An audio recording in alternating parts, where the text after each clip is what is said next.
तर रसिको, बालपणाच्या कोवड्या हिरवळीवरून आपण तारुण्याच्या शिटिकावर आणि मग औचित डोळ्यापुढं साकारतं ते प्रीतीचं सप्तरंगी इंद्रधनुष्य.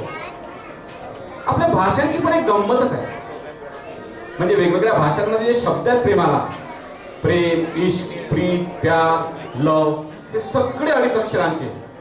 आणि म्हणून कबीरानं या भावनेची महती सांगितली ती एका दोह्यात की ढाई अखर प्रेम का पडे सो, परत म्हणतो, ढाई अखर प्रेम का पडे सो, याला काय अर्थ नाही. जोरात प्रत्येक जण, ढाई अखर प्रेम का पडे सो पंडित होय. या दोन या अडीच अक्षरात सगळं जीवनाचं सार सामावलं. दाटून आलेल्या संध्याकाळी अवचित सोनेरी ऊन पडते. दाटून आलेल्या संध्याकाळी अवचित सोनेरी ऊन पडतं. तसं काहीसं पाऊल न वाजवता आपल्या आयुष्यात प्रेम आहे.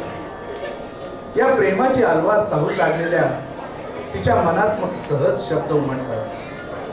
हे नवल नव्याने का घडते, हे नवल नव्याने का घडते, या एकांती किंवा संगती मला अधिक मी आवडते.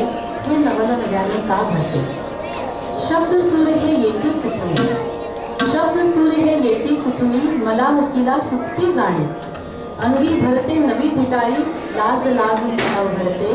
हे नवल नव्याने का घडते. नवीन होतो आपण दोघे, नवीन होतो आपण दोघे, नवे भासते जग हे अवघे. कोठून येतो पूर अनावर, त्यात कशी तरते बुडते. हे नवल नव्याने का घडते. या एकांती तुम्हा संगती मला अधिक मी आवडते. हे नवल नव्याने का घडते. नवथर वयातलं हे कोवळं प्रेम म्हणजे तिच्या बाबतीत म्हणायचं तर त्या दर्शनाने वाढणारी काळजाची धडधड.